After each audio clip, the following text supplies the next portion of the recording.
All right, quit. I'm trying to make a video. You hush. You hush. I'm trying to make a video. Be quiet. All right. Hey guys, I've done something that's either going to turn out really good or really bad. I have a perfectly good truck over here, and it's been great. I don't forget how many miles. I've had it for like 2 years, an F250. Short bed, extended cab. It's got the 2-valve 5.4 motor in it. It gets 14 miles a gallon, which is not bad for such a big truck. Haven't had any problems with it. It's been running great. Repaired, like it had a little hole in the seat, and I fixed that when I got it and put these newer mirrors on here. Had, these are I guess like 2008 and above mirrors, and I think I had to drill a hole and bolt them on there. But neat little truck. It's like perfect. And a straight axle, 4-wheel drive, and it's got spring, what do you call it? Leaf spring suspension. That's all the truck I need. For some reason, I thought that I needed this. I've been looking at diesels and stuff, and I've always wanted one, and I know I don't need one. It's like the only reason to have one if you're going to tow like really big stuff, like really heavy things. And I don't intend on towing over like 5,000 pounds or anything like that. And that truck right there will tow at least 7,000. I think that's like 7,100 because it's 4-wheel drive, and it's 373 rear axle. But if it was a 410, it could do about 8,000 pounds.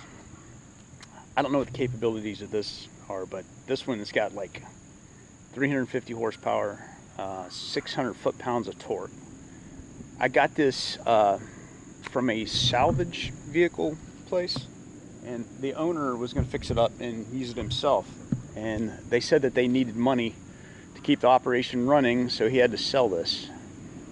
It's a repo he got from Wells Fargo Bank, and I guess he bought it in an auction or something, because it says Wells Fargo. It's a 2008 F250. It's got the 6.4 liter diesel engine in it. It's got an 8-inch FabTech lift kit, amp research electric steps. It's got 160,000 miles on it, which, I mean, that's great for a diesel and everything. The thing is, I bought it not running. I paid the same thing that I paid for that truck running. But the thing with these things is the engine parts are so expensive. Like, to replace this engine in here with a used engine would cost as much as that truck is, which is ridiculous. This is probably a really stupid move, but I really like this truck. This is like my dream truck. I know I don't need it, but I figure I'd put some work into it and get it running.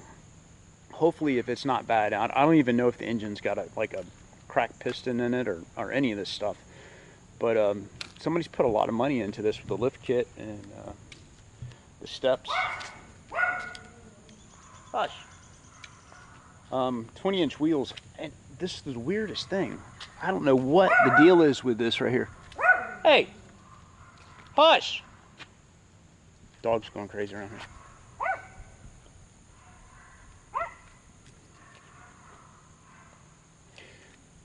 What is up with the dogs in this morning, huh? So anyway, it's got 20-inch rims on it. The wheels, I mean, I don't even know if they're any good or anything, because it's the weirdest thing. It looks like these tires were burnt. I don't know if the guy who had this before decided he was going to burn this thing to the ground or what, but like I said, it's a repossession, so the guy might have went out and destroyed the thing before he turned it over. You never know.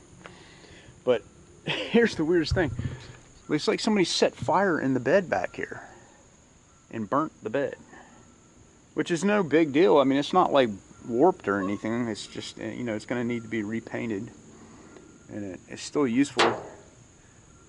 In fact, I would probably like to have an aluminum flatbed on the back of this thing, but that's if I ever get it running and whether this thing pans out or not. Interior could need some cleanup, but it's not that bad. And it's got some, you know, some grease stains and stuff like that, but back's not so bad. But I have not been able to fire this thing up. When I first got it, I couldn't even get the key to work in it. They gave me a key, and it you turn it on, and the security system on it was disabling it from being able to program. I called a locksmith out here to take a look at it and see if he could cut me a set of keys, because they said they could reprogram everything so that they could, you know, get a key to work in it. The guy came out here, worked on it for like about 30-45 minutes, and he told me that my ECM was messed up. My the computer that runs the thing said it wouldn't work, and that I needed to take it to a shop to get it looked at and all this kind of stuff. And I know that the theme of my channel is build it, don't buy it, which basically means, you know, do it yourself before you try to get somebody else involved in it. So I should have done that in the first place. He was going to charge me 140 bucks, came out here, cut a key.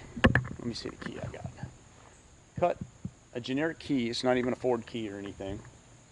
Charged me $140. I called him out here, so I went ahead and paid the guy. I told him that he was ripping me off because he didn't complete the job, and I kind of doubted his abilities. So I took that program that I told you guys about before, ForScan. It's a free program out there, and you use it with an ELM, I think it's 357, 375 or something, the ODB connector. Let me see, so I can, this little gadget right here is ODB connector. This one is Bluetooth. They make some that are wired that you can just directly plug in here. And you use that program, and you can reprogram the keys.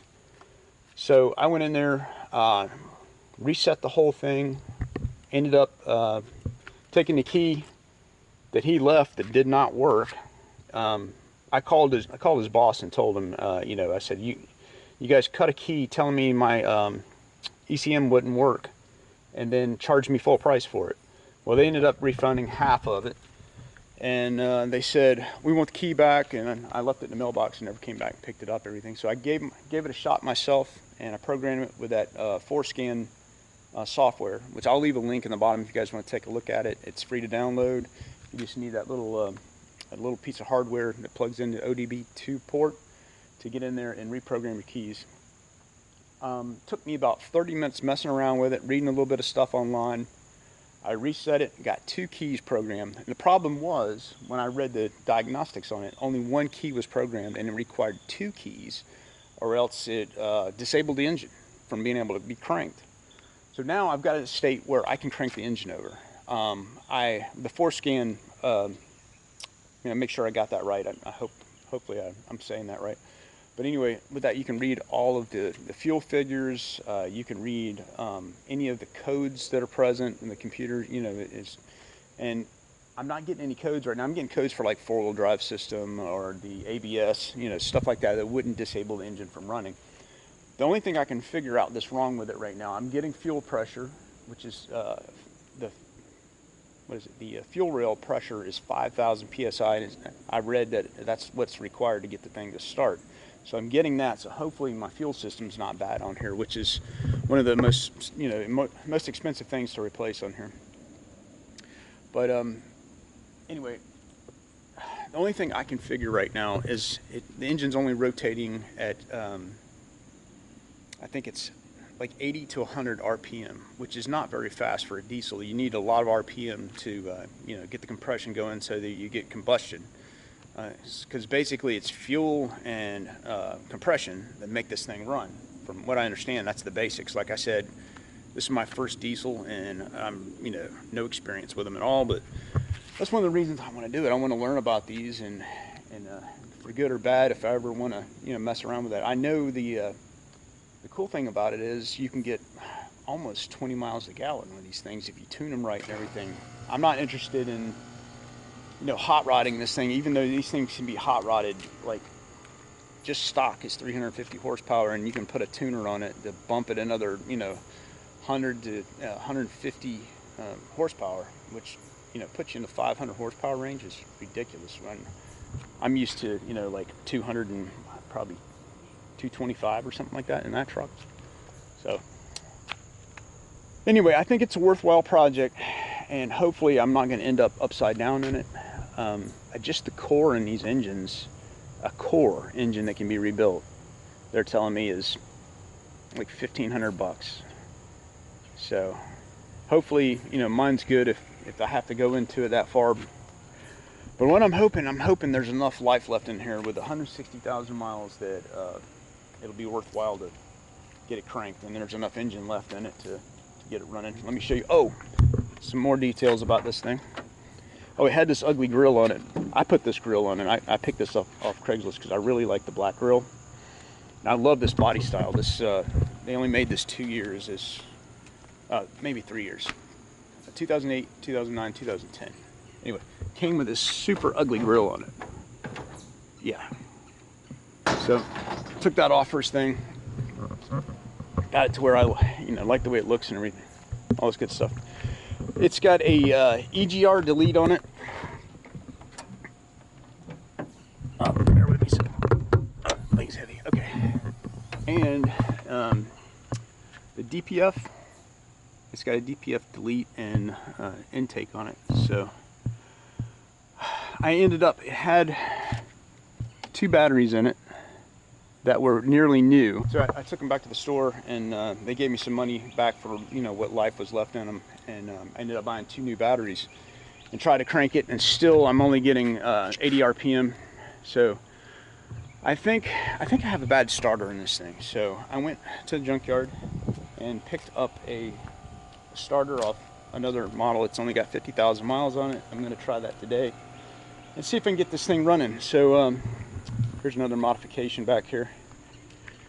It's got this big old, I guess that's a 5-inch. Man, I have no idea, but that's a gigantic exhaust pipe. Never seen anything like that. Oh, you got a diff cover on it. So that this thing's got quite a, and look at the aftermarket shocks. So, like I said, worst case scenario, if the engine's destroyed and I can't find a core for it, or it turns out to be, you know, not worth investing in to rebuild it, I will have to part it out. But I'm hoping it doesn't come to that. And I'll probably end up, it's got 2-inch blocks in the back. This is 8-inch lift, which is more than I want.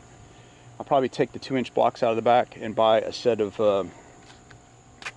springs that are about 2 inches lower and get it down to around 6 inches or so. I think I can deal with that a lot better, but that's just a little bit higher than I want. So that's what I've been up to for better or worse. Just wanted to, like, I need another project, right? Anyway, the boat will continue to be built. The camper will continue to be built. And as I make progress on this thing, I will make updates and let you guys know whether buying a Repo 6.4 diesel F250 was worth it. So. Hey, thanks for watching my channel. And if you haven't subscribed already, please do for future updates. Remember, build it, don't buy it.